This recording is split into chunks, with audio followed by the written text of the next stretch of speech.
age-friendly task force to order. Due to the hybrid nature of this meeting, all voting and attendance will be done through roll call. I'm going to go through the folks on the screen and then we'll go through people here in the room. Please state aye and where you're broadcasting from if you are on my screen. I'm going to start with Sue Wells. Present, Royal Oak. Susan McKee. Present, also in Royal Oak. Joan Johnson. Present in Royal Oak.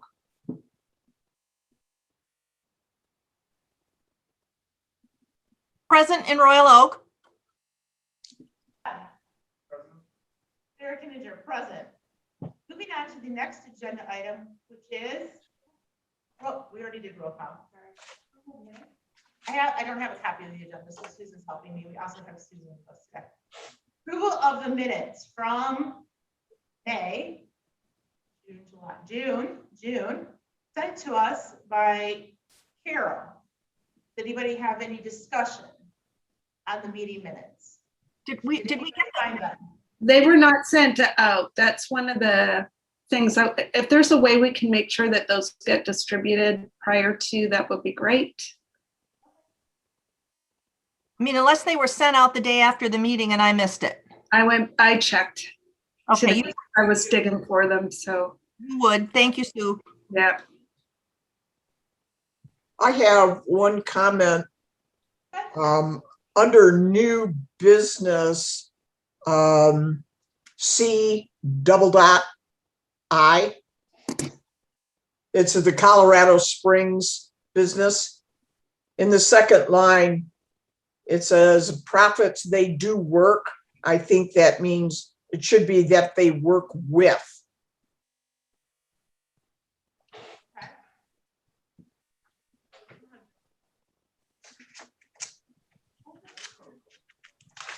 The agenda.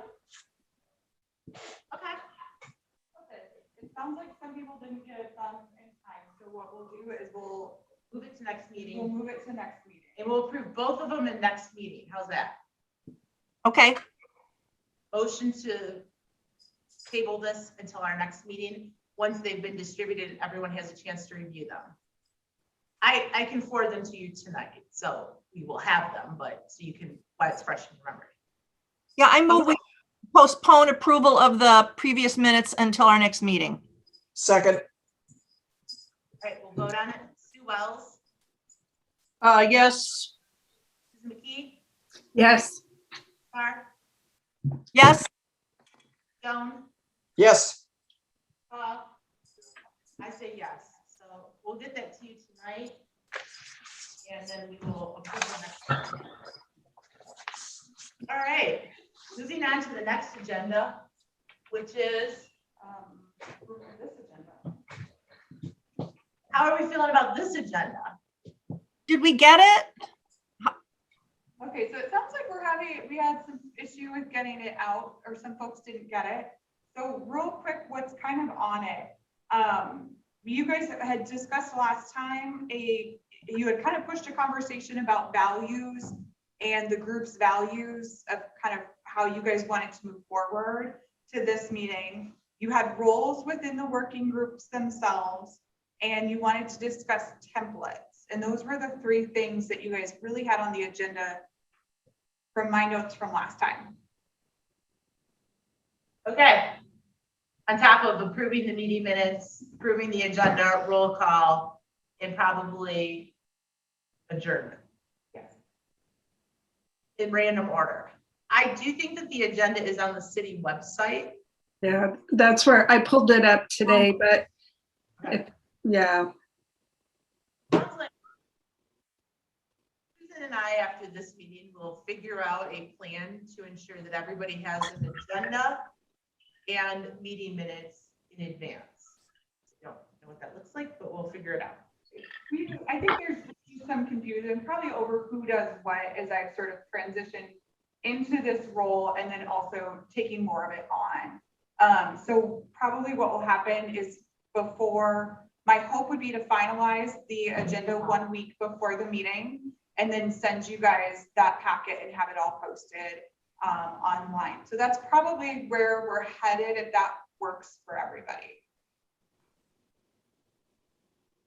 Is everybody in agreement that 1 week before the meeting it will be? That's fine. For the agenda? For the agenda and the And the minutes. meeting minutes. You want the agenda, the meeting minutes sooner?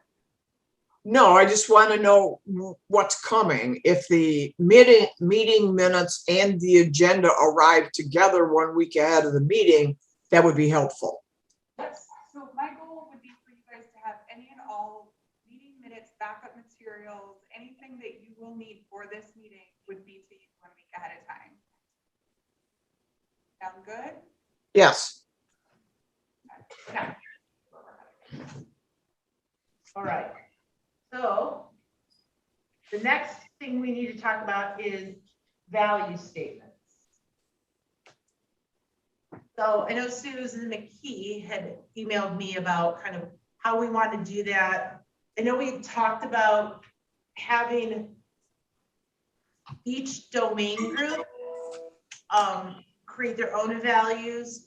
So we had lots of different discussion. I think we were kind of tired at the end of the meeting last time, so want to pick that back up and make a decision of how we want to handle value statements. So I thought we had homework after the last meeting to each kind of take a look at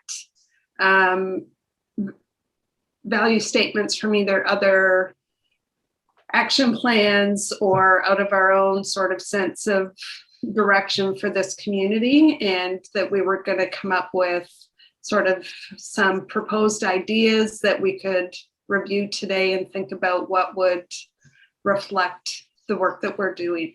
That was my understanding of the discussion in the last meeting. Me too. Really didn't do my homework. Okay. Did you have some then? I pulled together a couple things, but I mean, that's just my. Okay. And I did as well. I, in fact, freely lifted the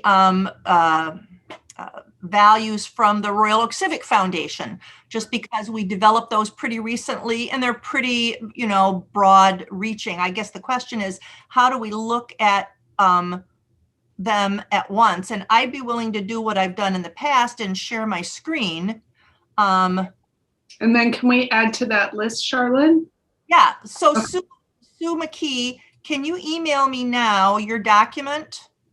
Well, it's not much of a document, but I can email you my list. Or just email the text of what you have. Yeah. And I'll copy and paste that into my doc. If Sarah can then share this, let me share my screen. Able to. I just made it so all panelists can share a screen. Let me know if you can.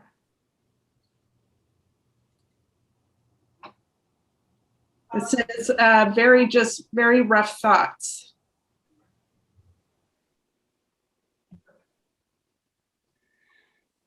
Are you not able to share the screen, Char? Wait, I'm waiting till I get her email, Yeah. and then Okay. I'll copy and paste her stuff into my document and share my document. It said Okay. headed up Catalpa, turning the corner at Washington. Having to stop at a red light. I'm going to turn my screen around so I can type more easily here. Looking for it. Usually this stuff comes in pretty quickly through Outlook.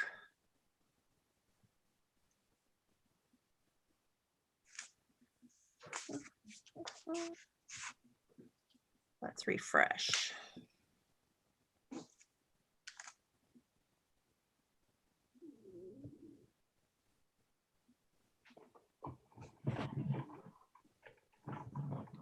I got Paul's email at 7:09. Are you sending to my CC Douglas or Charlene Douglas at, oh, I got it. I see it.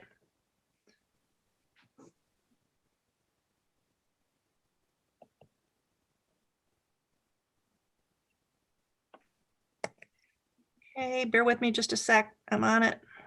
Go here.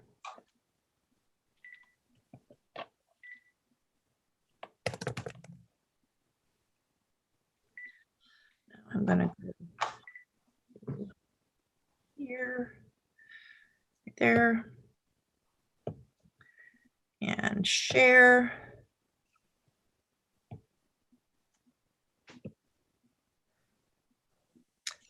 All right. So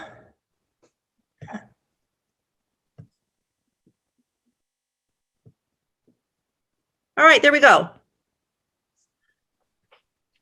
So can you see it, or is it?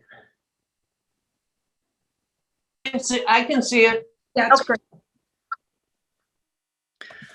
Okay, so the stuff on top is again what I ripped off from the Civic Foundation. So everybody, I'll let it sit there for a minute while everybody reads.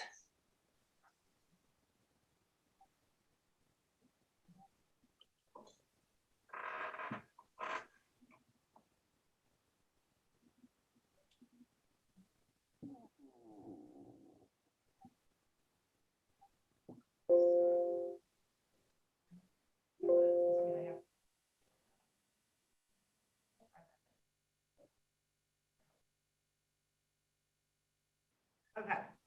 Let me know when you hear. I'll scroll there, a little more.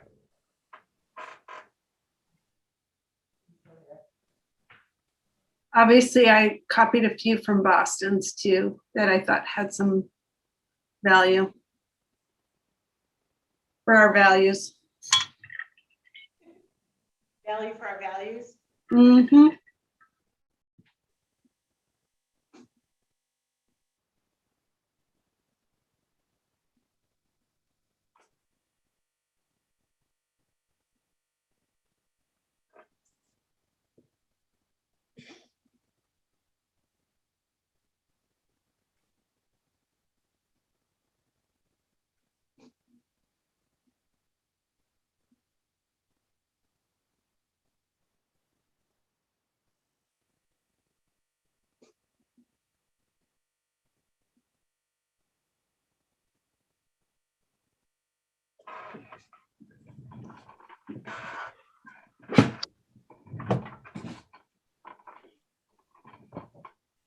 Susan McKee, are you using the guiding principles? Is that where you took those from Boston?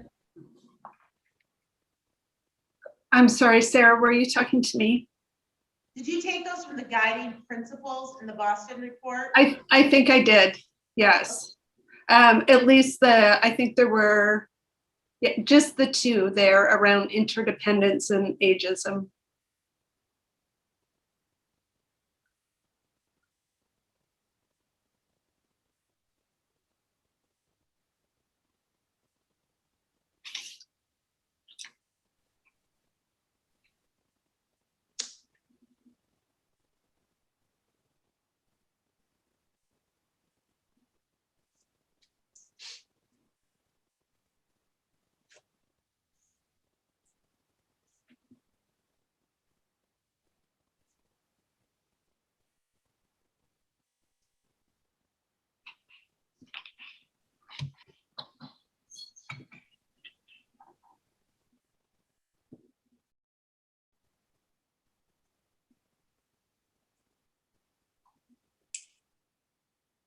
Okay.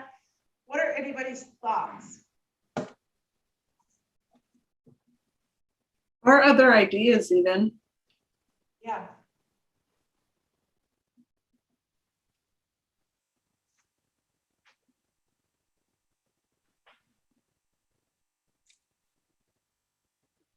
I think what I would like to, and I like the wording of what you put in there, Sue. And I would like to integrate some of the bullet points that Shar provided. I think I'd like our value statements to be in sentence structure, not necessarily bulleted, just structuring the language that way. I think we should add transparency gets a kind of a bum rap because everybody wants everything transparent. But I think we should probably say something along that line. I really like that Royal Oak is enriched and made stronger through full participation of all residents. I think that, for me, that encapsulates what we're doing, and that we are really directing our efforts at the older members of our community, because their concerns will very likely cover the concerns of other people that live in this community. I also like from Char's stuff the respect and equity, that we really want to work with respect of the people that we're working with, as well as any of our folks, the nonprofits or whatever other groups would work with us. So I'm looking for something that says that we're looking to talk to everybody. We're looking to bring everybody in. I don't know exactly how to say that without, I don't know, I'm babbling. So I think I'm going to quit. Kind of say something around inclusion. Yes, definitely inclusion. Stakeholders.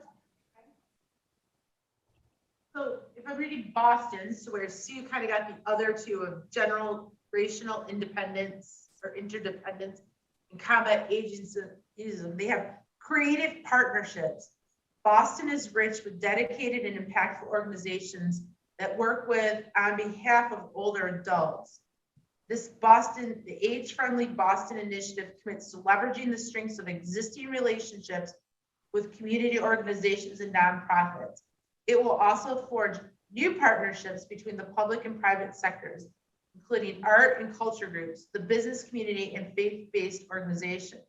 We will also continue to work in collaboration with other city departments to pursue the goals of the age-friendly and dementia-friendly Boston. So we could do something, I mean, we can copy and paste that in, but that's something to think about. I think where you're headed, Joan.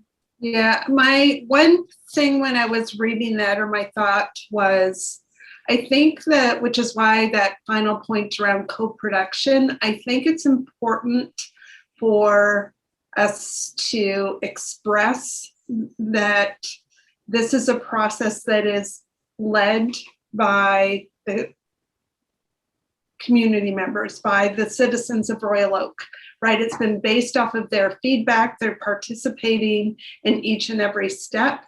And I think it's really important that we somehow capture that notion, that we feel that's really important to reflect the community, or however we want to word it, but Okay.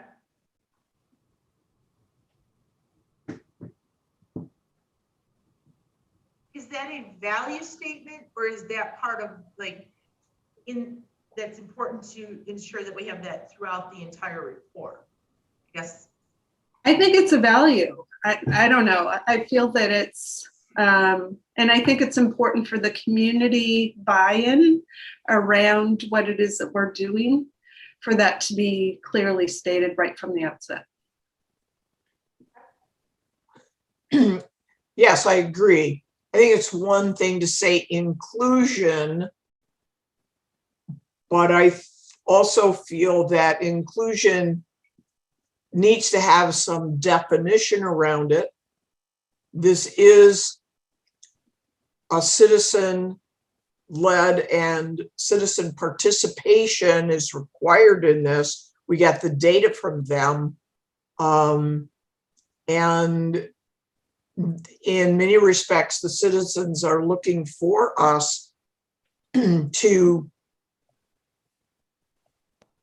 hear what they have said and develop action plans accordingly. I also think that it's just not the citizens, it's also the city, the departments, and all of the organizations that work within the city, either the nonprofits or the clubs and whatnot, to be able to make their comments or share their expertise or participate in what we ultimately do. So I guess that's what I would be looking for, is instead of inclusion, kind of define it how we see it, who gets included. So it's that collaboration piece that, Right. right? So Yeah.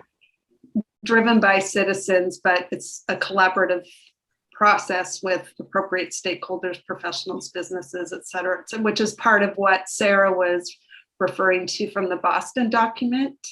So it's combining those ideas, I think. Yeah.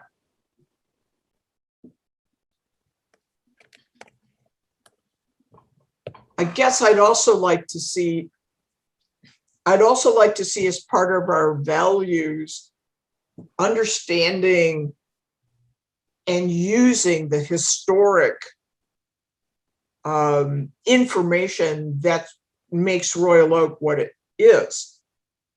It wouldn't help us to come off and make something that we would do that doesn't take into account the history of this community. It has a lot to tell us, and I would think that we would be beneficial as part of our values is to recognize that history. What is it that makes Royal Oak Royal Oak?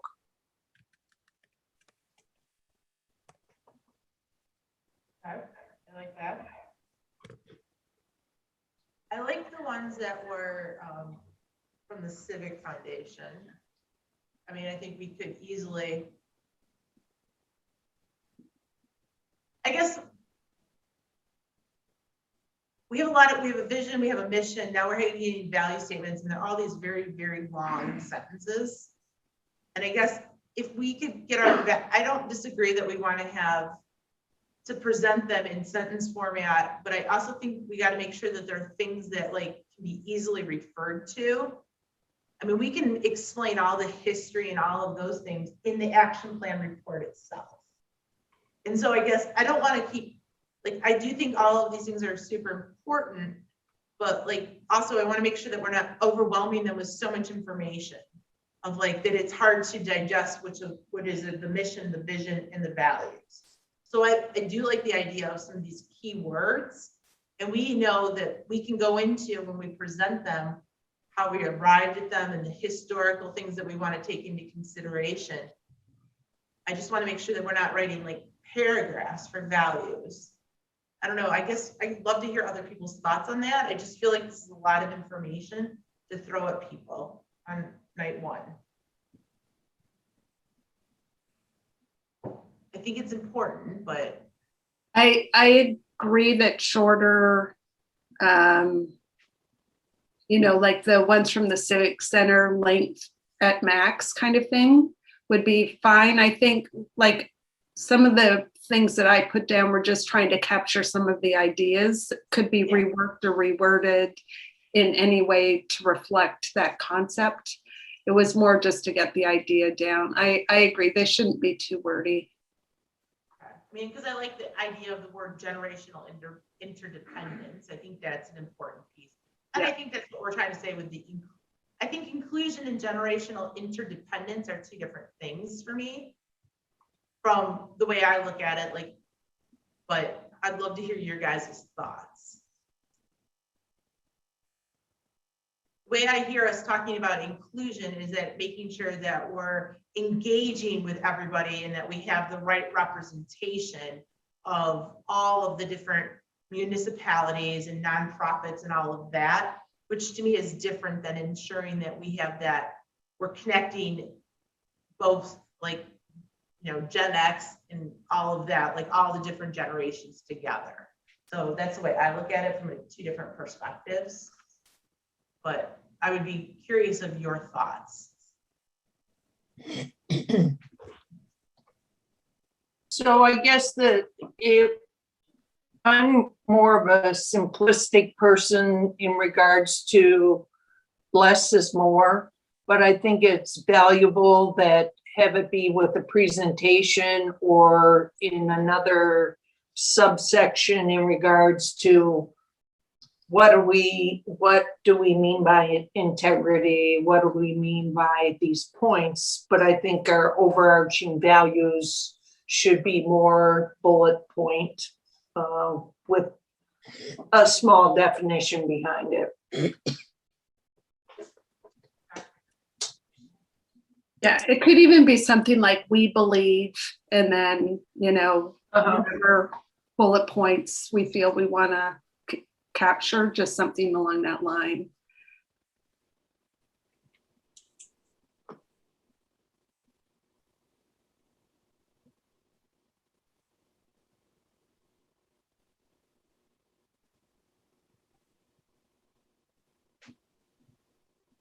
So I think the idea of inclusion is probably captured within the statement. The community of Royal Oak is enriched and made stronger through the full participation of all residents. And that collaboration, and that this is a citizen-driven effort, project, whatever we want to call it. I think that's kind of a separate idea. Say that again, Sue. You're talking about. I think inclusion is the reflected within that statement that you just highlighted. Oh, okay. Right. And that the collaboration piece speaks more to the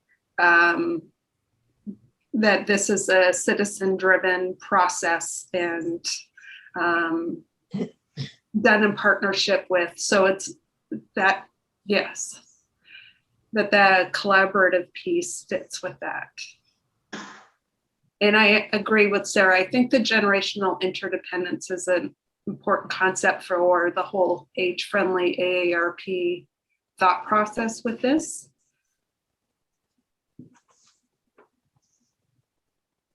So Joan had made a comment about understanding of Royal Oak's history. I like that statement. It says under combat ageism, it's like at the core of an age-friendly city is the recognition of older adults' contributions to the community. Right. Maybe I like that statement. Yeah. Because it kind of honors more just than the history, but it's their history and their contributions, which I think is an important piece of this. Is that here or is that on? Do you have that, Sarah? She just made that up in her head. Say it again. Yeah. Can you say it again? Combat ageism. No, if you go to the last sentence of combat ageism that Sue gave you, it says at the core of an age-friendly city. Got it. No, Okay. I don't have the brain power today to make up something that articulate. Let's be really clear. Okay. But I do like that. I think that's a nice way of honoring both the history and the contribution. I'm gonna let Paul speak. He's gonna have to talk really loud so he can hear you because he's sitting so far away now. Come on, Paul. What do you got to say? In regards to the values, Can you hear Paul? can you hear me? Yes. Yes. Okay. I think we're on the right path, and it seems like this is an overall value statement. My understanding from last month is it was kind of each domain group coming up with a value statement. So we may be more generalized in front and then get more specific with each domain and why that domain is valuable and why we want to improve it. What I recall is that each domain group would come up with its own goal, but that the value statements should be driven, I think, by us as a task force to govern everybody's work. I guess, to me, looking at what we've got on the screen, how far off are we from the vision that we did 2 months ago? Huh. And what's the separation between a half dozen vision statement and 6 value statement? Well, Can somebody, where's the value statement? Or I mean the vision statement. hang on, let me see if I can come up with it. I do love that she has marijuana as a Because of the vote, I'm guessing. Always good to be up to date on everything. Absolutely. As a city commission, she has to be. I don't remember our vision and mission. Maybe it's in our thing. Hold on, No, I have. I think it's a Google document. It's also in our minutes, probably from, Stop that. I can't get to my, here, let's do this. And then do this. see, to me, they should align. The vision is obviously what we're working towards, and the values is how we're going to do the work to get there. Like, what are the things that we're going to hold to be? But I'm curious to see how similar they are.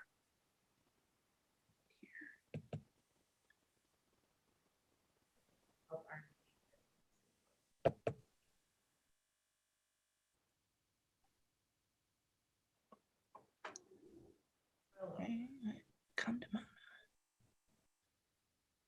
And oh, here we come back, come back. I have it there. Vision.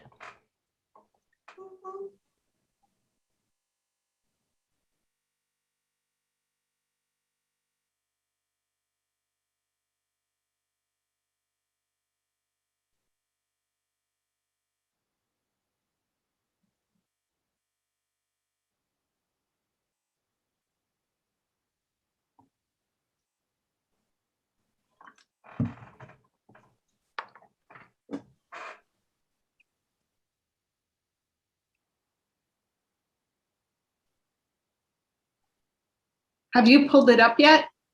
Oh, can you not? Oh, All I'm seeing is your, oh, you can't see it? I'm just seeing your folders. I'm sharing my screen. Let me try this. New share. Oh, you know what? Here, that's why. How's that? Much better. Yes. That looks amazing.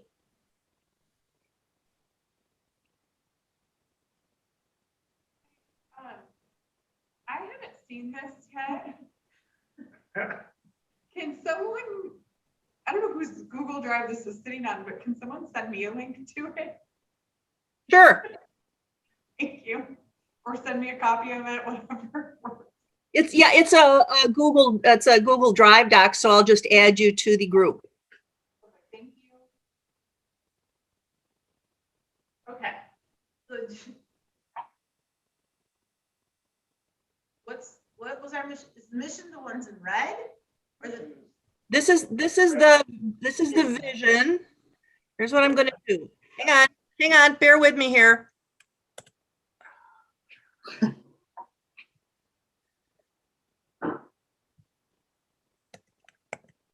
mission the bullet? Add the mission there too, Charlene, please. Oh, okay. All right, fine.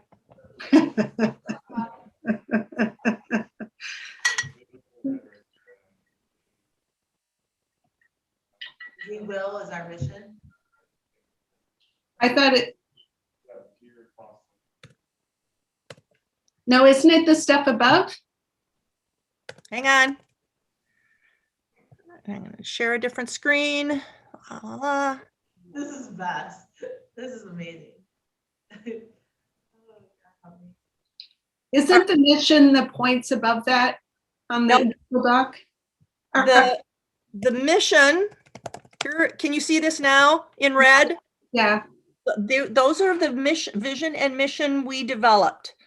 I think those are the final versions. Although we approved them at a subsequent meeting, did we tweak them? I can't recall. I'm looking up our notes.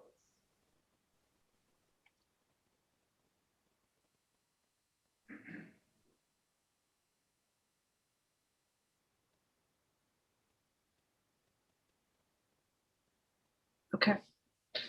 Yes, so I'm gonna do it again. I see a lot of value in our values. You mean in our vision? No, in the values, the ideas that we were just discussing about, I think it enriches vision and mission. I agree. I think it's different. Yep. Yep.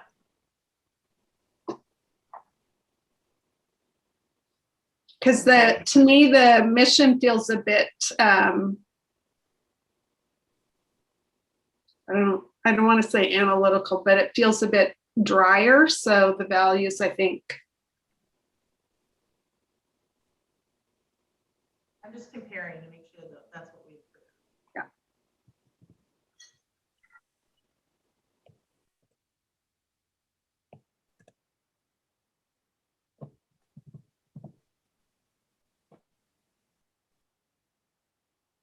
That is our mission.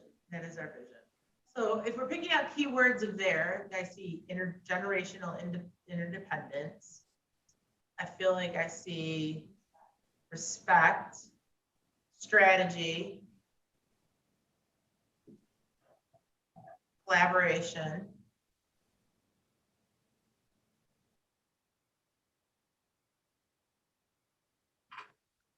Because at the end of the day, if I understand this right, vision and mission, the values should support these items, right? The vision Yep. is the vision is what we want to accomplish. The mission is what we're going to do, and the values are how we are going to do it.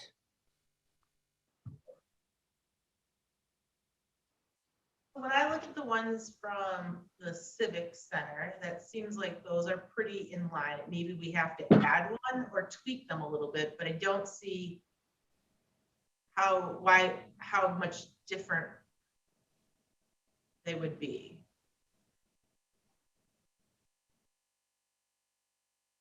So yeah, I see the idea of generational independence embedded in very strongly in our vision statement.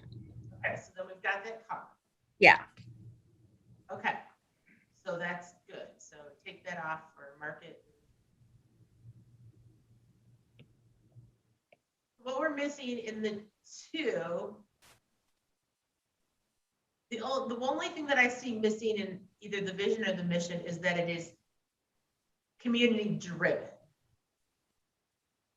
We talk about comprehensive understanding of the community's needs and wants, but we don't talk about how it's being driven by the community.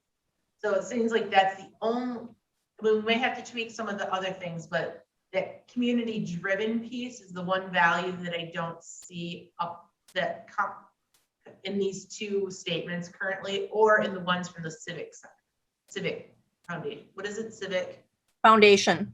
Foundation, thank you. And maybe the contributions to the community.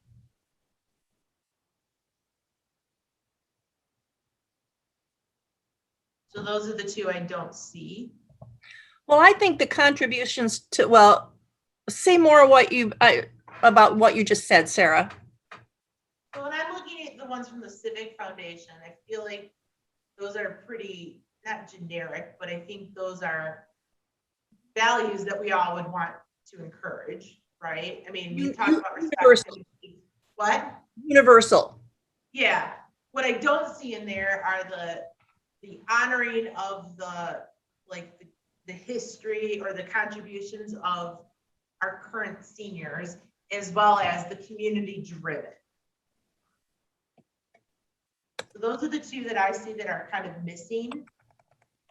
What else do you guys feel that is missing? If we took the top ones and maybe we tweak them a little bit, but they seem to be.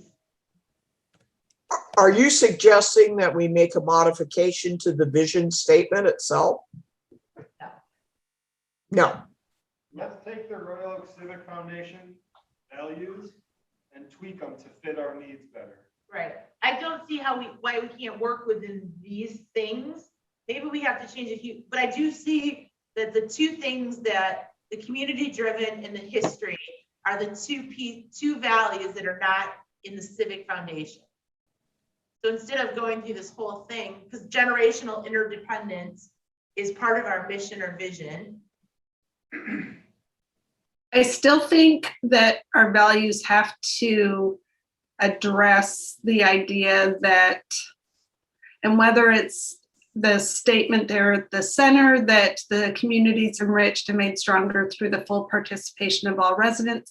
I think we need to have something that captures that, or whether it's the age-friendly city.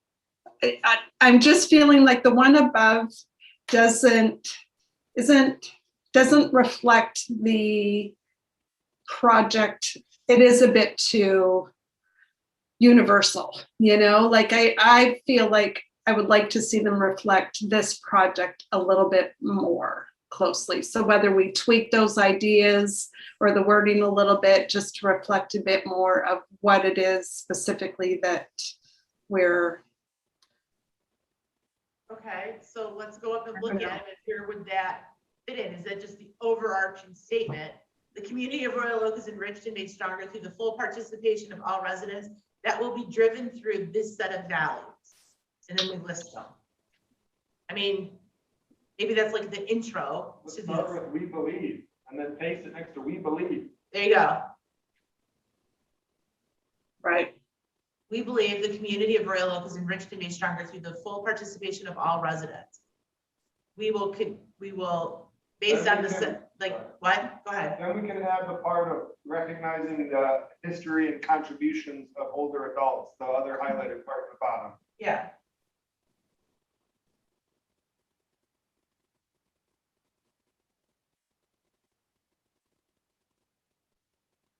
Residents.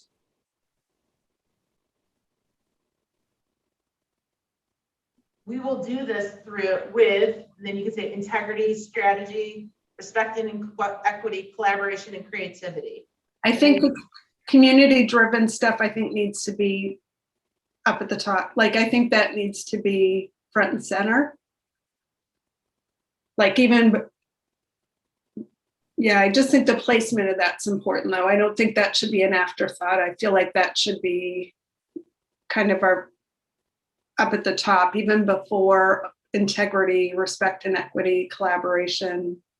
We believe the community of Royal Oak is enriched and made stronger through the full participation of all residents, recognizing the city's history and the contributions of its older residents. We will operate by the following values: community-driven, integrity, strategy, respect and equity, collaboration, and creativity. I mean, we can figure out the sentences after, but let's just get those bullets. Is that where we're at? I think it's a good starting point for sure, yeah. I'm wondering, do we all just, at this point, sit with it?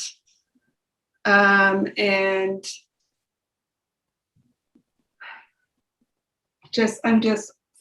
what else do we have on our agenda? I'm just mindful that it's 10 to 8. So do we sort of take the work that we've done now, sit with it, because we all may have some ideas about how the wording might be tweaked a little bit, and then have a final review next meeting? Yeah. That's just my 2 cents. I like it. Second that motion. Do I have to put that in a motion? I don't think so. Second it anyways. All right.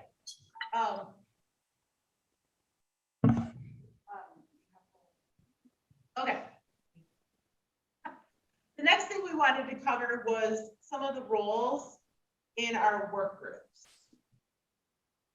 that we think are important for us to have. So we talked a little bit about all of us being obviously like kind of the chair of your domain. I mean, chair slash main facilitator, I guess. We can call it whatever you want. I can call it. And then what other roles do we think are important? I think the only other one I remember is throwing out there was some type of secretary or scribe, somebody to help with notes and capturing information. But I don't know if we feel like there should be other roles.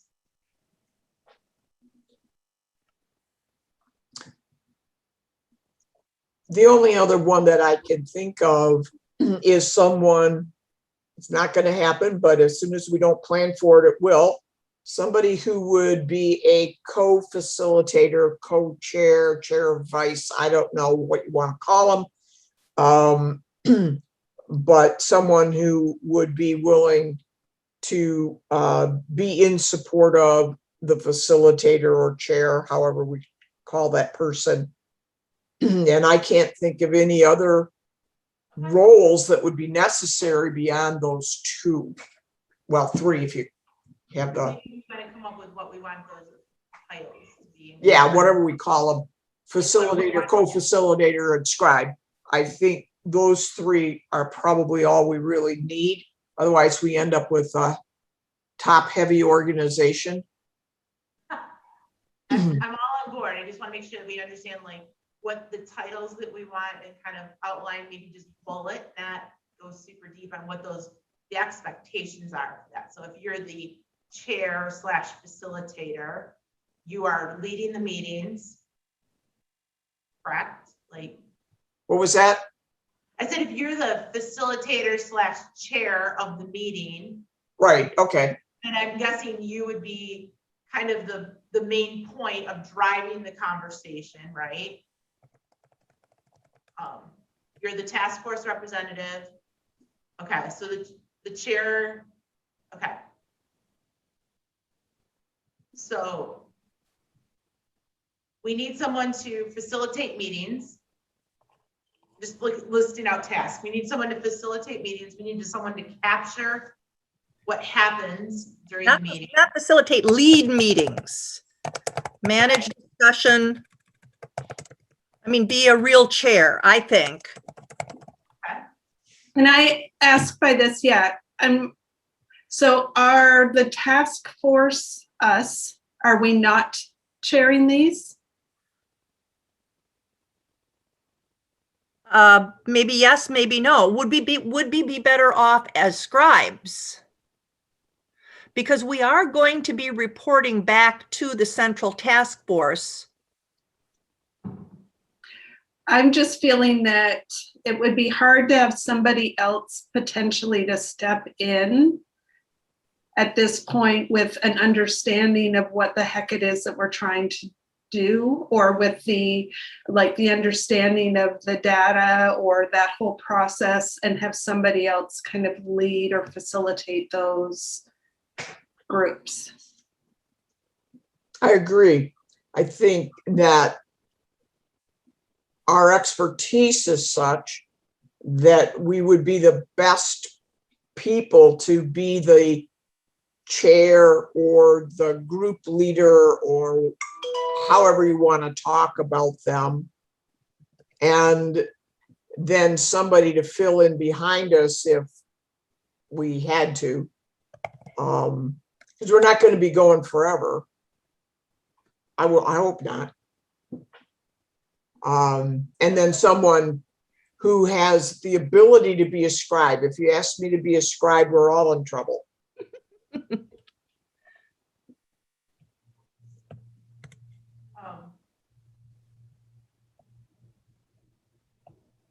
Do we need a parliamentarian?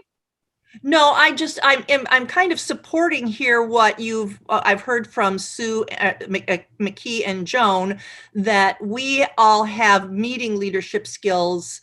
Not that these are going to be, as, like formal as a city commission meeting, but when push comes to shove, we all know, how to resolve something by calling for a motion and a vote. Okay.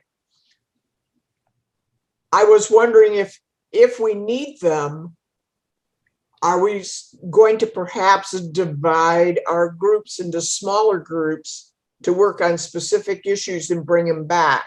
In which case we would need subgroup leaders.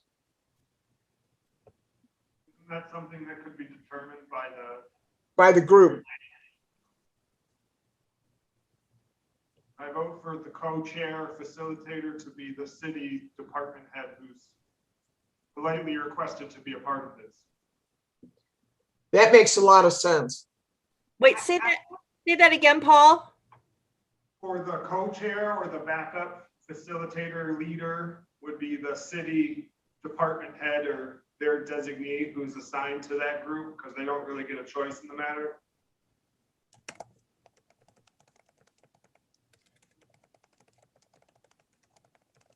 Susan, it sounds like you have an idea. Why don't you throw that out there? Well, so I think the idea of having subgroups, I think let's cross that bridge when we get there. I don't want to end up creating lots of extra meetings that have to be staffed and noticed and all the logistical stuff. So I would say let's kind of pause that until we get there. But I like the idea of having a chair that is the person who is reporting back to this task force. I think the co-chair piece, we could be a little flexible on. I like the idea of a city staff member, but some of them have more than one city staff member on there. And so we might have to kind of figure that part out. And we could probably do some training with the scribes to make sure that they are taking good notes. But I think what would be great, the other piece that I see missing from this is for the chairs to be responsible for the agenda, and making sure that they have an agenda that gets turned out to us, to me, so we can make sure that everything gets posted on time.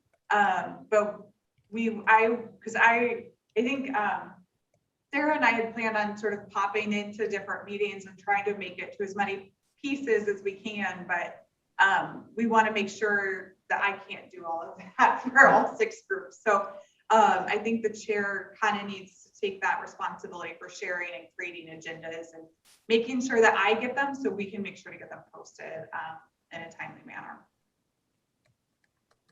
Okay.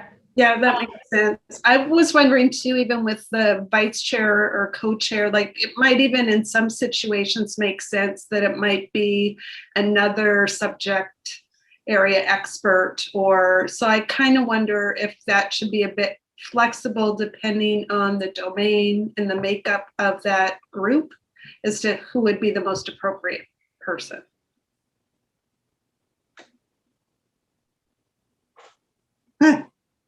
Yes. Just ad-libbing here. Perfect. I have 2 fellows that I'm hoping to teach the management or meeting management and minute skills too, because there are not enough local government people that have minutes skills. These are starting to like September, October. That's fine. Will they be here? They will be here. Okay. So my hope was to give, I have 2 of them, so to assign them each to a working group so that way they could actually get some practice at some of this. So for 2 folks, we may have some assistance to be able to help with some of these things.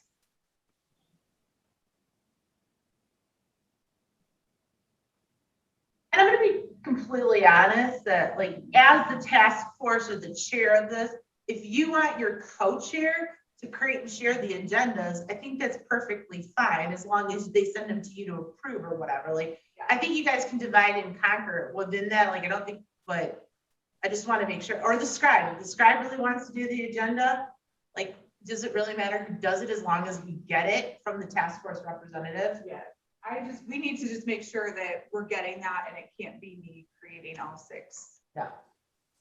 Okay. I'm also kind of hoping that we'll have enough of a framework for what this process in the working groups is going to look like, that we may have sort of agendas developed based on, you know, where we need to be at different points in time. Yep. Right. So it isn't necessarily up to the chair to figure it all out themselves, that if we've kind of set up a template or a timeline or a, you know, what the end product needs to look like, and so what some logical steps are to get there, so that there's some consistency between those domain working groups, that would be very helpful.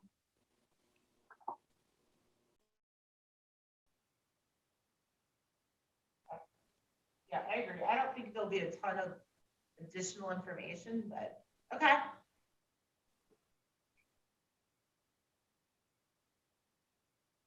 All right, so we're gonna have 3 kind of people. Anybody think we're missing anything in that respect? The only thing to add on to the scribe is that individual would be responsible for submitting the results of the meeting, like minute meetings to Carol. So we got them. So somebody's got them. Yep. Susan, you'd probably want them. Yep. Maybe not. I want them. We'll be kind of working on a system that kind of helps us track. And I think that we had talked last time that it would be easier in a lot of respects to have three groups meet on one night and then 3 groups meet on whatever, an alternative night. And so that kind of helps because it gives us 2 rotating sets of deadlines. But probably like realistically, we'd be trying to aim for kind of a similar turnaround time between meetings and everything with the minutes, and make sure that everybody's getting them, that you guys are all getting them, and that they're publicly available as well. Well, I mean, we haven't talked about it, but hopefully by this point, we have our OneDrive. Yeah. So like, if we're able to upload them to a folder in OneDrive, we can tell them by like, within 1 week of a meeting, you have to have them uploaded in OneDrive, and certainly, so that we aren't doing this. We can certainly do it through email, but, also having a repository for them to go to so that we all know what, it doesn't get lost in our email. So. Yes, I think that's an excellent point. I think the OneDrive ought to be restricted as far as updates go to probably no more than 2 people, so we're not stepping on each other.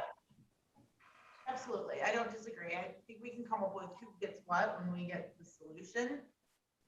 But similar to Google Drive, I mean, we basically are gonna create I would guess each domain gets a little folder. We'd have like the task force would have one big folder for all the stuff that we want in our task force folder. And then each domain would have a folder. I mean, Yeah, so we would create kind of a structure and a naming convention. yeah, So it was really easy for folks to kind of go in, title it, it's all consistent, you know exactly what you're getting. And it's accessible to who it needs to be accessible to. have we got any updates on that? That's a great question, and I don't have an update on it. Okay. It's on my to-do list because it's something we need to get figured out. And probably one way or another, I also, this is part of me coming from a different state, want to make sure we don't open up anybody's information or email addresses more than necessary for public records inspection. So I know, like, personally in Colorado, if you're using your personal account to store your work product, that's also accessible for the public. So we don't want to have any issues with that. So we'll make sure we get something set up to address it. Okay. Are our internal deliberations something that is supposed to be available to the public, or just the final project, There's like the final doc? There's some elements that are public usually all the way through. I need to get some training and finer points on Michigan municipal public meetings and documentation and what's accessible and what's not. But in Colorado, all of this would be accessible. There's a lot. So Does that mean that the workforce, when we meet as a workforce, that we have to somehow record that meeting? No, minutes suffice. Okay, yeah, usually minutes will be sufficient, but there has to be some type of document. So I'll get some training on that and we'll get it squared away so it's very clear for.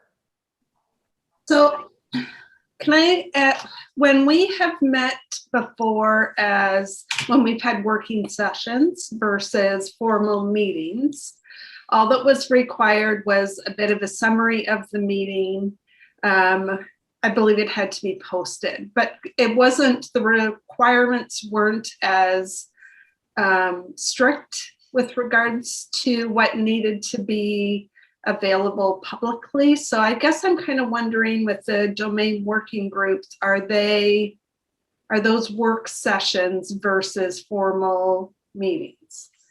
That's a great question, and I can get some clarification on that, to see where those boundaries are. What? Seems like we're gonna want detailed notes of those meetings. I mean, whether we have to post them for public or not, like, we as a group is gonna have to come up with action plans, gonna want some kind of detailed. For sure. I mean, right? Okay. Otherwise, I'm gonna be attending a lot of meetings. Okay. Anything else around people or roles, I should say, not people, but roles that we're gonna look to have? Do you see anything missing? Okay. All right.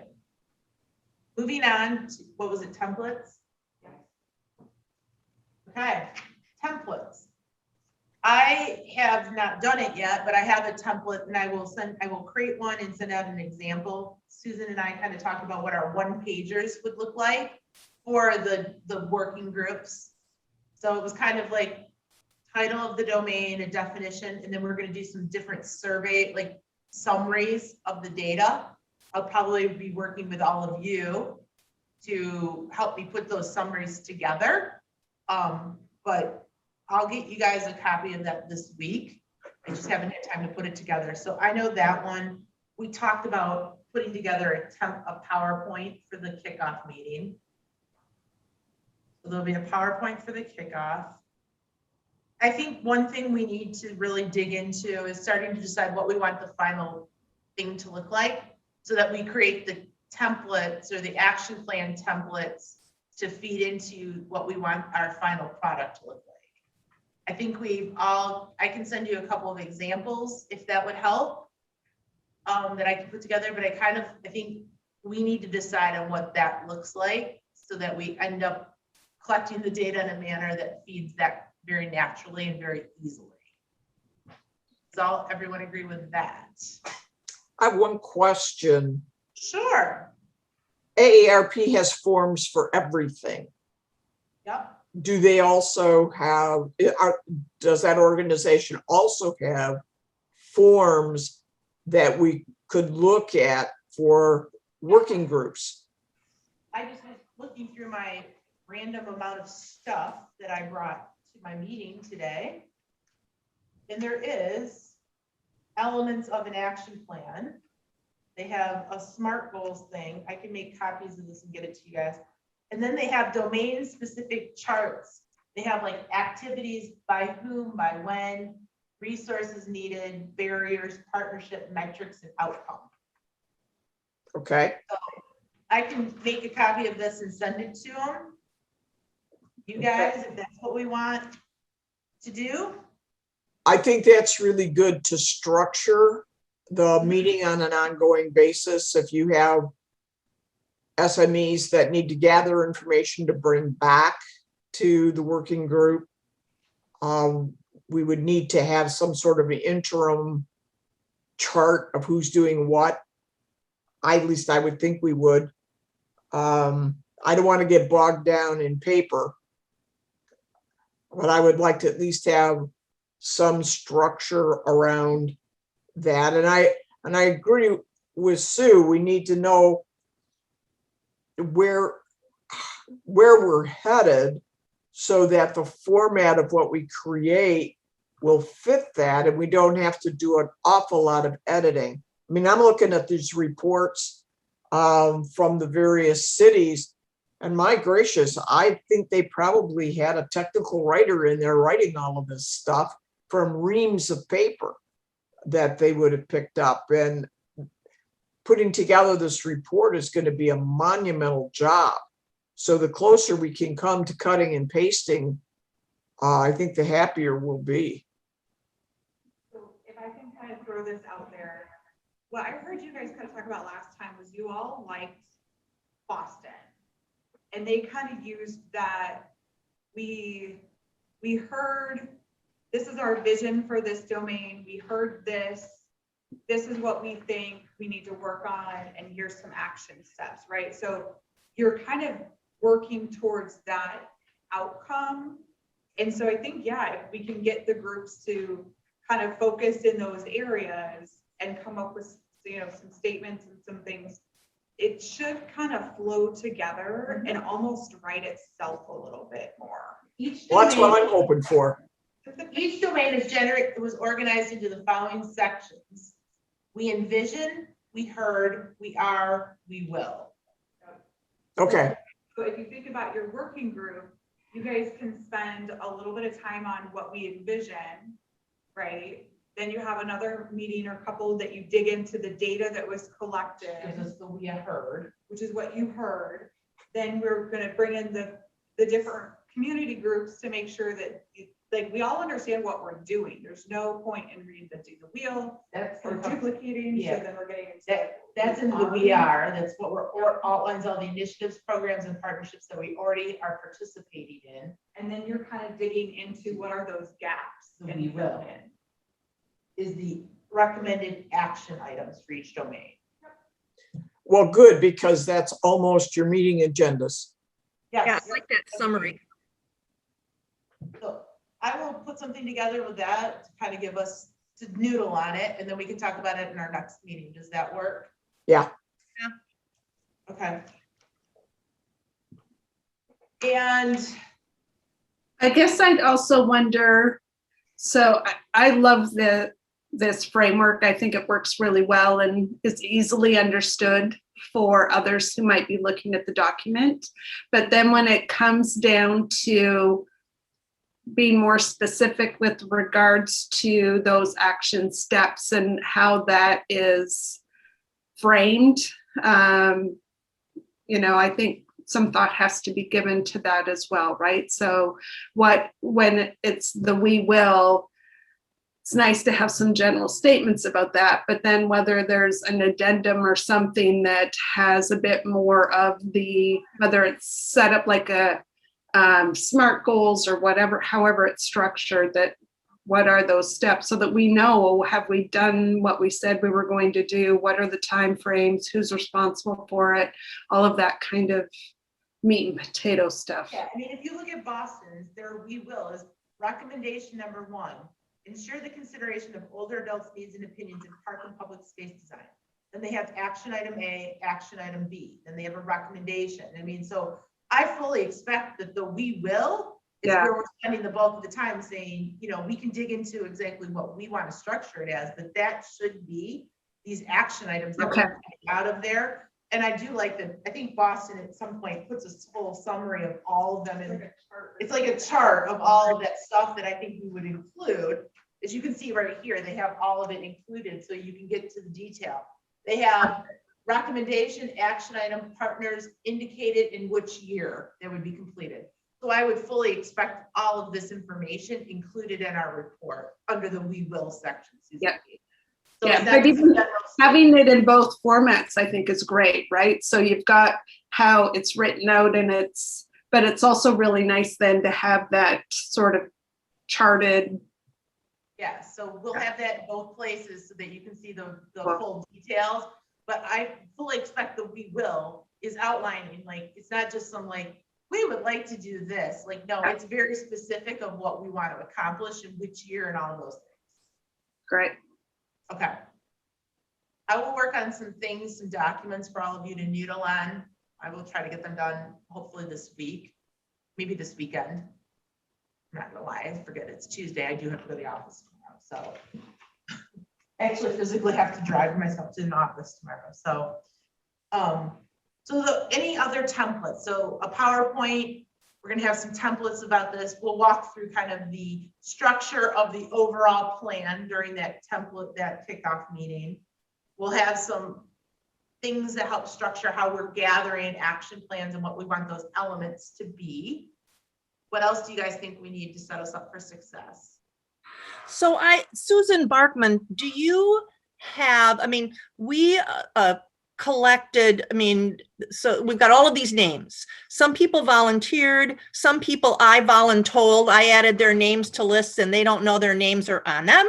But, huh? I figured that part out. Yeah.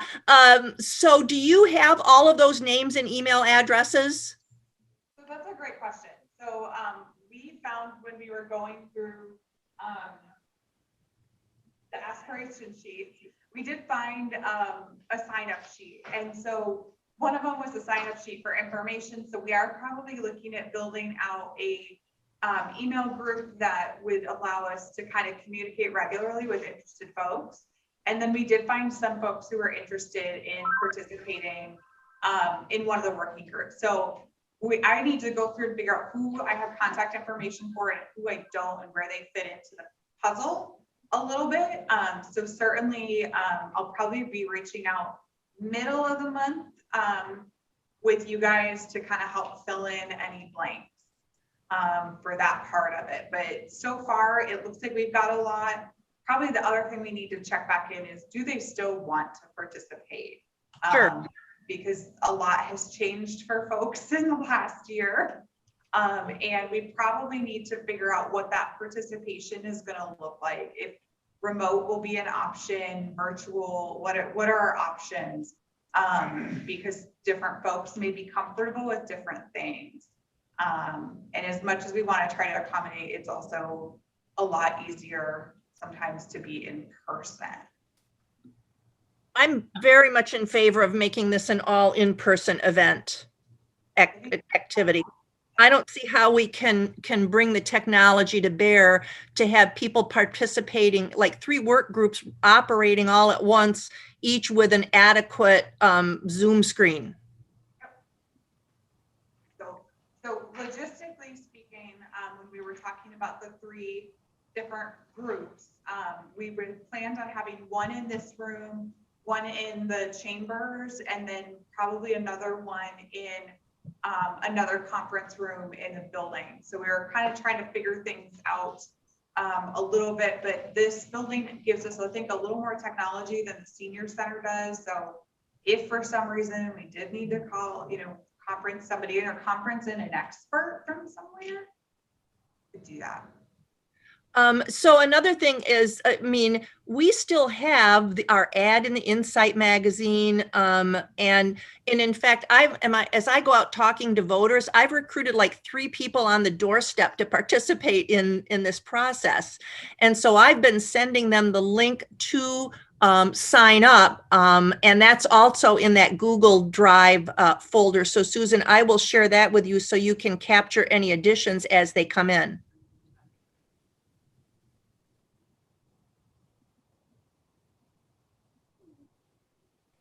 I look at this list, and this isn't certainly not everyone, like, this seems like a lot of, what if every single person on here wants to participate?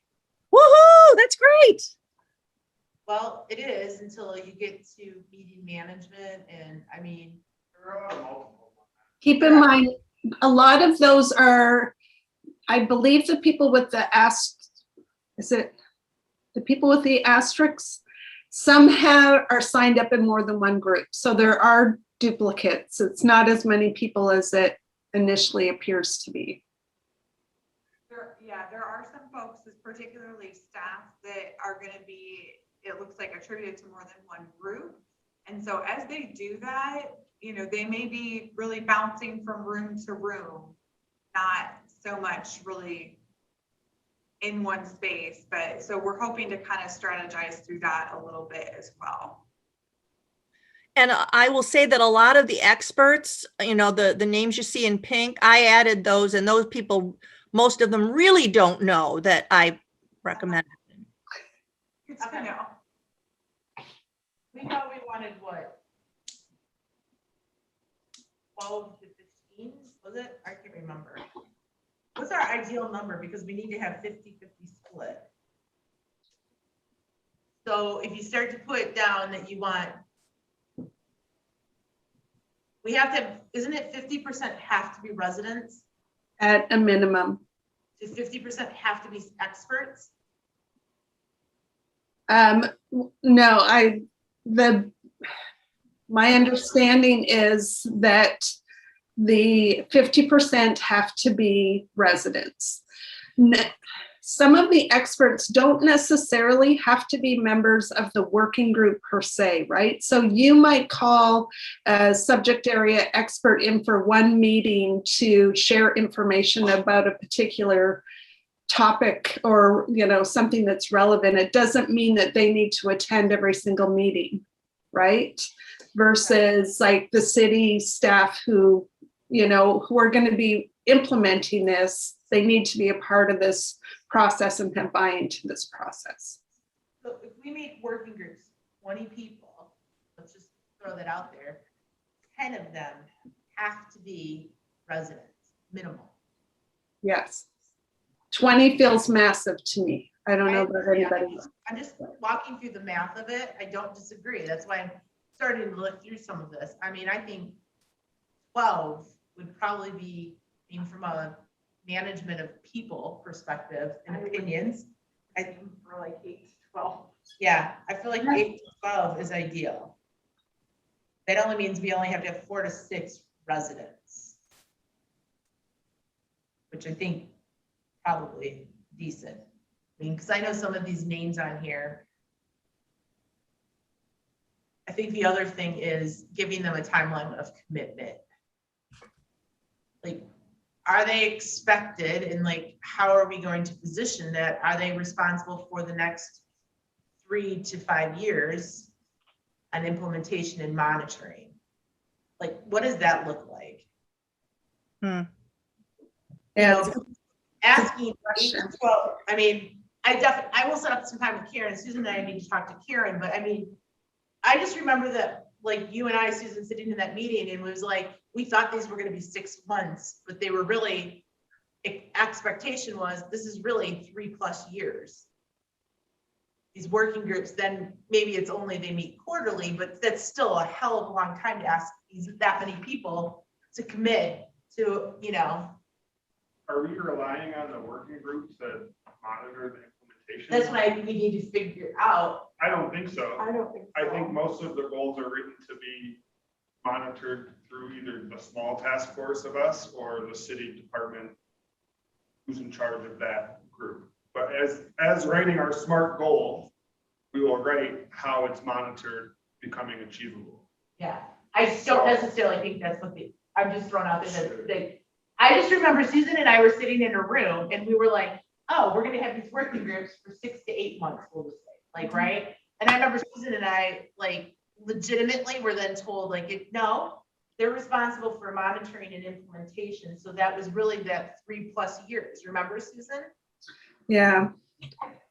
I don't disagree. I think there was some flexibility with regards to the working groups though, because I think the whole thing like caught us off guard, right? That even that the task force would continue on through implementation and, the reworking, after year 5 that, this is supposed to be a cycle of continually updating what's the next action plan sort of thing. And so that kind of, I don't think we initially understood. I think the working groups and you might want to have this conversation with Karen as well, but I think the working groups could be, we create the action plan, we have we've had the kickoff, so then we have here's the action plan, isn't it great sort of event, and they're done. Yeah. List of things to talk about with Karen, because I think it's important that they know what they're getting into. And if it's really the AARP's expectation that they're in this for monitoring, then I think that's a different conversation that we need to have. And I think that's a big ask for any group of citizens, given the people move on, they move out, they die, they, get married, whatever. That's a pretty big ask. I think a lot of these people will self-select out. I wouldn't worry about the number right now that are on the list. I'm not worried about the number. I'm worried about how we frame up the expectation in the kickoff meeting. And we can talk to Karen. I just want to make sure that it's on our radar that this Yeah, I mean, I you find, could frame the reporting and the monitoring as, we'll send you a quarterly or every other, or, every 6 months report on everything we've worked on. And, depending on what comes out of these, some of them might be more or less feasible. Like, if you guys say, oh, we want to create heated sidewalks on every sidewalk in the city, I'm not speaking for the commission, but I'm gonna go on a limb and guess that's gonna be a hard budget act.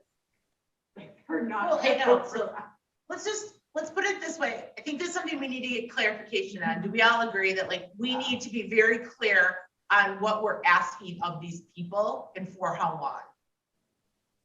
Yes. Okay. So instead of us trying to noodle and figure it out, we'll ask Karen, and we'll come back to the group.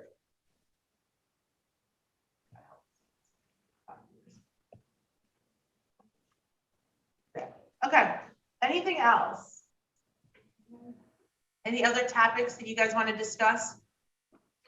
It doesn't have much to do with this other than format, but was anybody involved with the environmental sustainability kickoff, their presentation?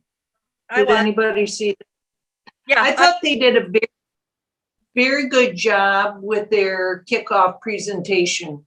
And half the time I was thinking about our presentation to this group and how we could sort of dovetail that type of presentation. They had each member do a part of the presentation. And at least I thought it turned out well. yeah, I agree. I thought it was very well scripted. Look at kind of, how to do that. Have you guys picked which working group? Okay. Happened before I got here. Yeah, I think Sue Wells got building and part public spaces. Okay. Char has information and communication. Joan has housing. Susan has the really long one. I don't know, remember what it's called. Mhm. Bob's doing transportation, and the other Sue got the medical one, right? The health and, Health and stuff. Okay. So yes, I was not, you and I are not assigned where we are more. We will you're the work- floaters. We're the floaters, and we will work on the report while you guys are working on the action plan, so that we're ready to go at the end of this. We're gonna have a meeting with Karen just to kind of give you guys an idea. We really talked about October kicking this off, just so you know. Yeah. I mean, I still feel like there's a lot of work to do. We're in July. To have this all ready and to go by September, I think we can start to put a lot of pieces into place in August. I think we do kind of our dry run and feel like really good in September, and we set it for October kickoff. What is everyone else's thoughts? I would be more comfortable if we weren't gonna go live in September. I think the number of hours of work we need to do is greater than the time we have. The question that I have is if we shove it off until October, what does that do for the overall timeline?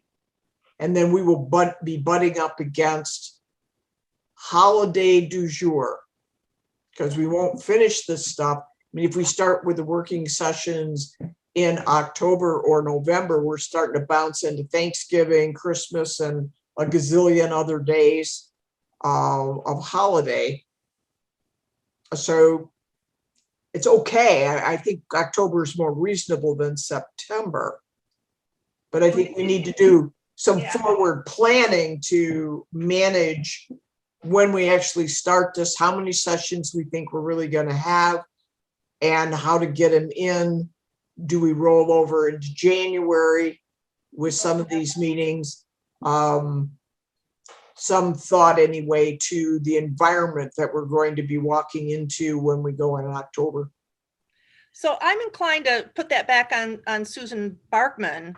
I mean, I would like to see us kick this off in September, but it's really Susan B's decision as to whether or not she's got her arms around it and has the time and resources to make that happen. So I think there's some potential flexibility, right? So what we could look at is we meet in September and then late September and then really early October is when you kind of think about kicking it off. So the kickoff doesn't necessarily, I mean, it works nicely to correspond with our regular meeting date simply because we're all here, but we all don't, you know, maybe there is a happy medium in the middle. And then I think, you know, if you kicked it off really in, had sort of a kickoff meeting in October, got people firmed up onto a committee. And my hope is we've got people kind of firm on a committee a little bit before the kickoff meeting. Oh, yeah. We can really push into having meetings early in November, early in December, and focus a little bit more on the early part of that month, because then that gives us a little flexibility that if a group falls behind, we kind of have you could pick up another meeting a little bit later in that month and it's still okay. And they still are kind of caught up with the next, you know, where everybody's sort of it. So I think that gives us a little bit of flexibility in that. And I think the good news is, Joan, to your point, like we haven't told them what our timeline is. So no one knows. So it's all in the presentation, Joan, when you say, this is what we're doing, and this is when we'll have a final report, and then we can negotiate from there. But we haven't even had the conversation that we've even started this up again. So as far as Karen knows, like we could be doing nothing right now. So the fact that I think we have some wiggle room, and Susan and I will be very proactive in our presentation of our timeline to see more of like, this is what we're doing, and then it versus asking for her permission. So I think there's a definite there's subtleties in how that is presented to her. Yeah. And it will absolutely 100% be presented in, this is our timeline. Thank you. Want to make sure you're well informed of how we will be proceeding versus like, are you okay with this? Well So, done. Oh, I would not be asking for permission on the timeline. No, thank you. It's like, this is, you know, we're the leader of that band. Right. It also raised the question, because I remember there being some discussion at that meeting we were at, Sarah, that some of the working groups did not meet monthly, like they met more frequently than that, whether it was every 2 weeks. The suggestion being that it helped to keep the momentum going versus once a week was a lot of time to like, okay, what were we doing and where were we? And so that was something that they thought about too. And as you guys are looking at the timeline, that might be something to think about too, as far as what might fit. Do we want to meet more? Yeah. I would say maybe this is where I kind of envision November, December, maybe we get one meeting in each. And then maybe January, February, where we step into like a 3.5 week cadence. So it's a little bit more to kind of keep the momentum to work towards that final, give it a little sense of urgency to get to the timeline. But like, because it'll probably be in October, November, December, will be a little looser of like, and giving them data to dig into. So like, I think there'll be homework for them, right? Like they're going to have to review the data just like we had to. And so like going away and giving them time to digest that and ask questions, you know, that's kind of what I was thinking, but I don't disagree, Susan. I don't think weekly.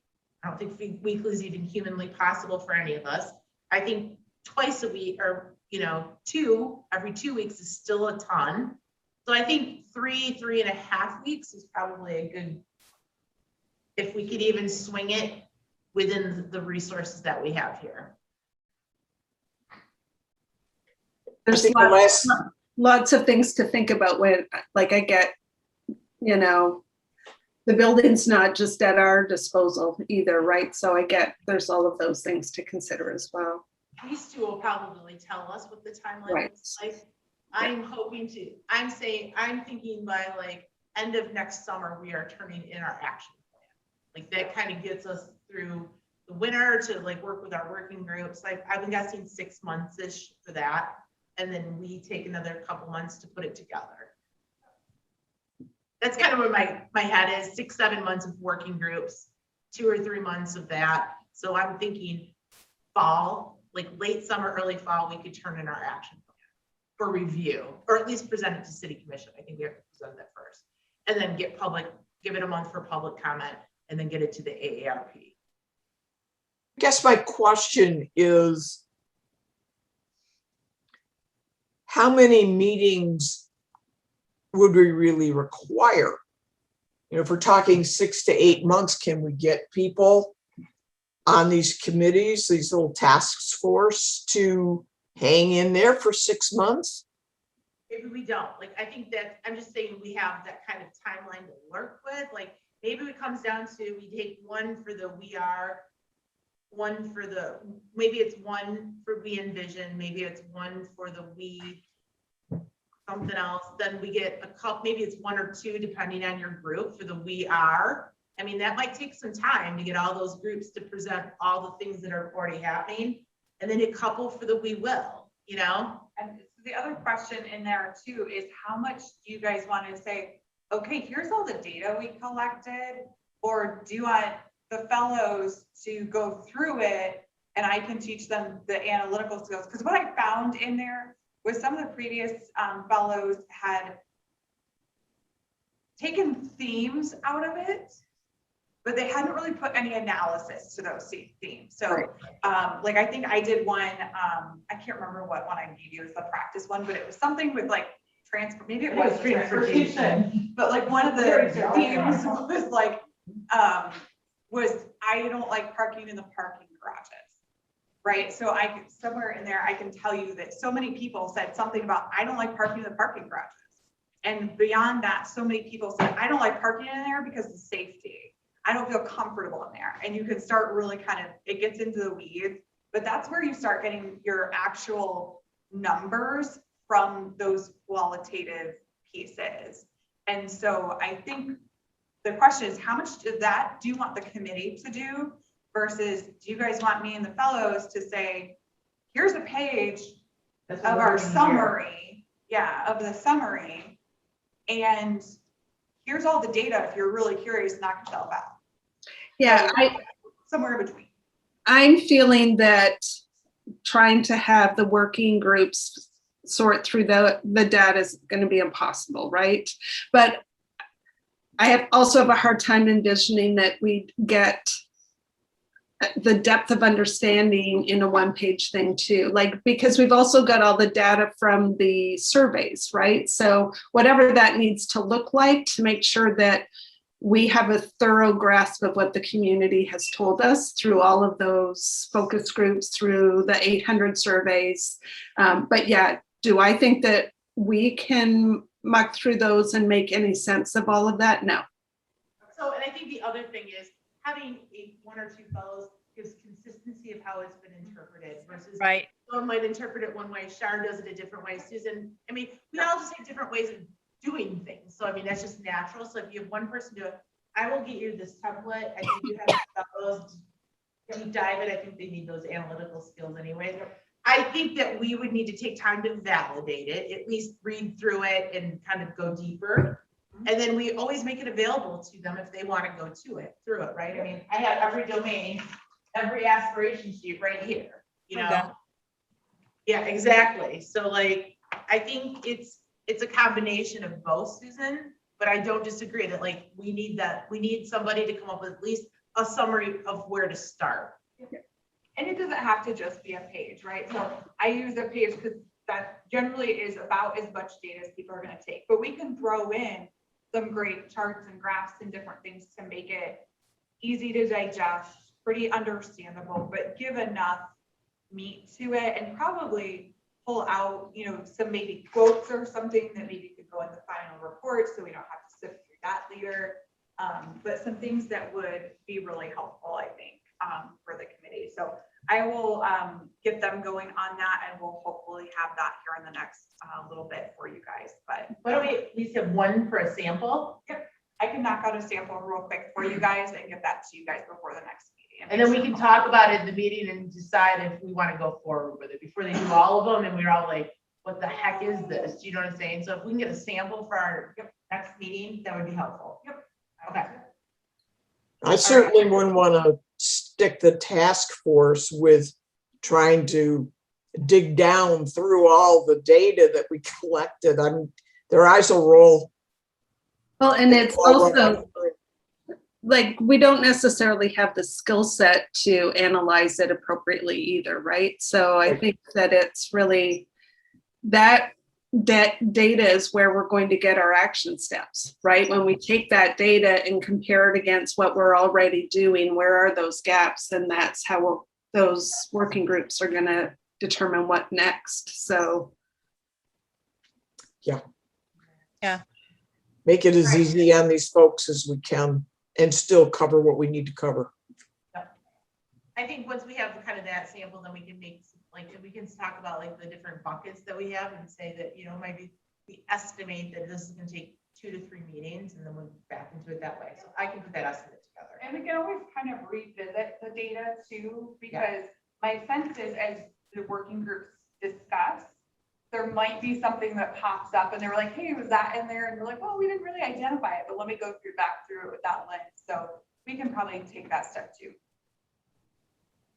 All right. Anything else, you guys? We have put in a, what? I hate to be that person, but Susan Anderson is not here, and I cannot recall if she was here last time. She's not in the draft of the minutes as being here in June.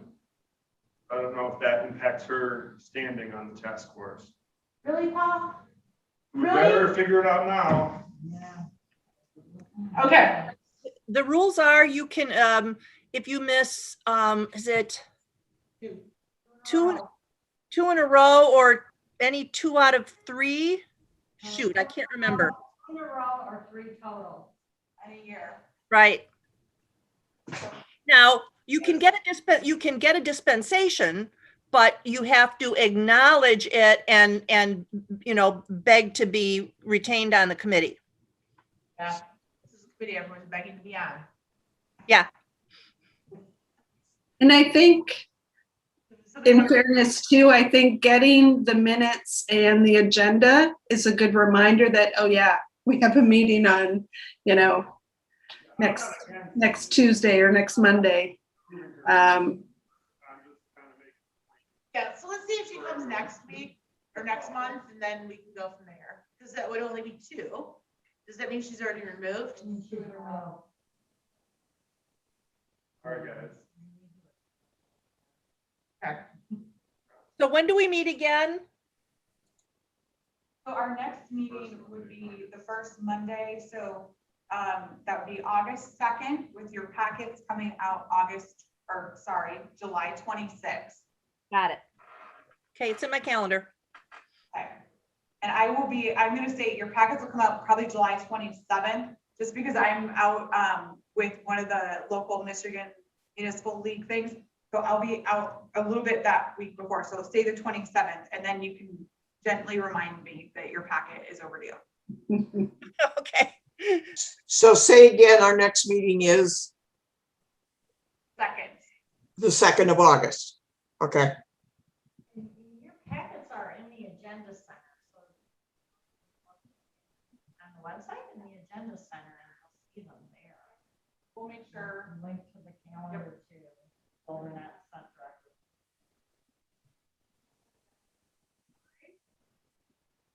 Anything else? We're not letting Paul talk anymore in meetings. Unless he brings the baby. And then if he brings the baby, then we'll let him talk. I'm just kidding. All right. Anything else? Going once? Going twice? Good meeting. What? Good meeting.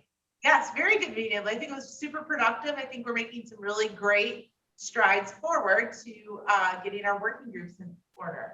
So. Motion to adjourn. Seconded. All right.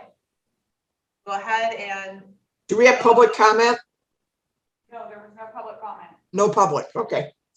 there's no attendees, so. whoops. Okay. All right, we're gonna vote on our motion to adjourn. Sue Wells, Yes. Commissioner Shar Douglas, Yes. Joan Johnson, Yes. Susan McKee, Yes. Paul Webb, Yes. Sarah says yes. Have a wonderful, wonderful evening. We'll see you soon, everyone. See you Okay. Saturday. Hold on, time out. One real quick thing, so the next meeting, I think we're gonna be back in person at that point. So if there's anything you need, let me know ahead of time and we'll make sure that that prize gets a little note on it for the final agenda when that comes out. So just potentially plan on being here in person. Are we able to park I parked like at a meter. I really want Oh, a ticket. you can park in the Okay, Yeah. I just wasn't salon. sure. I figured I'd. So and then figure out later. if we're gonna meet in person, where is the parking? Because I've not been down there. There is a parking lot just the Outside the east. door, to the east. Yep, to the east. You park between here and in the court. Yep. There's free parking, Joe. Okay, it's free parking? Yep, Okay, between the court and the city hall. yep. So you come Okay. in that back door. Okay, I'll find it. Door that fits, not the door that. I have a whole month to find it. I know, isn't it exciting? You can come Yeah. practice. Yeah, so we'll be going on an adventure. I can't wait. Yeah. All right. Thank All right, you, bye, everyone. everybody. Bye. Bye. Bye.